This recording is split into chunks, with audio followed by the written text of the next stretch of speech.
Hi friends, welcome back to our channel Anand Mamata vlogs.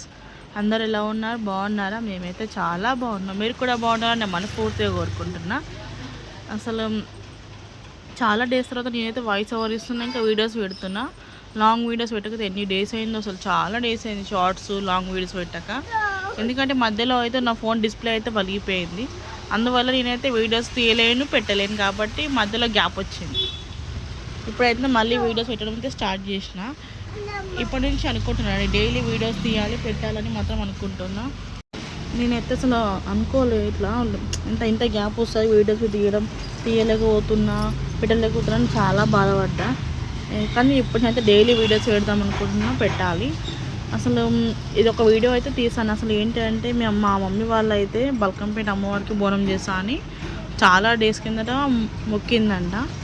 అంటే తన మొక్కు తీర్చుకోవాలని ఇక మొన్న ఈవినింగ్ అయితే అసలు అనుకున్నాము, సడన్గా అట్లా అనుకున్నాం, రేపు బల్కంపేట వెళ్ళాలి, బోనం చేయాలి, మొక్కు తీర్చుకోవాలని మమ్మీ అనుకున్న వెంటనే ఇక సరేలే వెళ్దాము, చాలా రోజులైంది కదా అమ్మవారికి బోనం చేయక అని ఇక పొద్దున్నే మార్నింగ్ తొందరగా లేచి ఇంట్లో పనులన్నీ కంప్లీట్ చేసింది. బాసలు తోమడము, ఇల్లుకి తుడిచి, పూజ, స్నానము అన్ని పనులన్నీ చేసేసినాక గుడికి కావాల్సిన సామాన్లన్నీ తెచ్చుకున్నాక అమ్మ బల్కంపేట అమ్మవారికి అయితే బోనం అయితే వండుదామని ఇక బోనంలో బియ్యము, వాటర్, నీళ్ళు పోసి పొయ్యి మీద అయితే పెట్టినాము.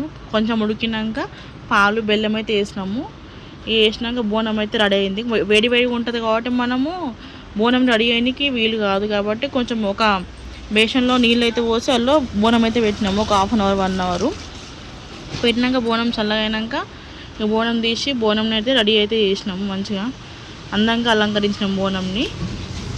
అంటే అందంగా అంటే మాకు ఎట్లా వస్తే అట్లా అలంకరించినాము. అందంగా అంటే మీరు అనుకోవచ్చు ఎంత అందంగా ఉందా అని. ఇక బోనం అయితే రెడీ చేసుకొని బల్కంపేట అయితే పోయినాం. బల్కంపేటలో ఎంత పబ్లిక్ ఉన్నారంటే అసలు చాలా పబ్లిక్ ఉన్నారు. కానీ బల్కంపేటలో ఒకటి బాగుంది, దర్శనం చేసుకుని అలాగ ఉంది, బోనం చేసిన వాళ్ళకి అలాగ ఉంది. ఈ బోనం చేసిన వాళ్ళకి ఎట్లా అంటే వెయిట్ చేసి ఏం లేదు, డైరెక్ట్ వెళ్ళిపోవడమే, డైరెక్ట్ టెంపుల్స్కి లోపలికి వెళ్ళిపోయినాక బోనం అమ్మవారికి సమర్పించినాం. అలాగే ఒడిబియ్యం కూడా పోస్తాను మొక్కింది అమ్మ, అట్లనే ఒడిబియ్యం కూడా అమ్మవారికి పోసినాము. ఇక మొక్కు తీర్చుకున్నందుకు మా అమ్మ అయితే చాలా హ్యాపీగా ఫీల్ అయింది. అసలు నా వీడియో నచ్చి చిన్న లైక్ చేయండి, ఛానల్ని సబ్స్క్రైబ్ చేసుకోండి. అలాగే చాలా డేస్ తర్వాత వీడియోస్ పెట్టినాయి కాబట్టి సపోర్ట్ కూడా చేయండి మా ఛానల్ని. అసలు పబ్లిక్ అయితే ఎంత మంది ఉన్నారంటే బల్కంపేట గుళ్ళో అయితే అసలు మొత్తం శివశక్తులు అందరూ పోతురాజు చూసైతే మా పాప అయితే ఎంత ఏడ్చిందంటే చాలా భయపడింది. అసలు చాలా అంటే చాలా భయపడి ఏడ్చేసింది, ఇంటికి వెళ్ళిపోదాం పదా అని.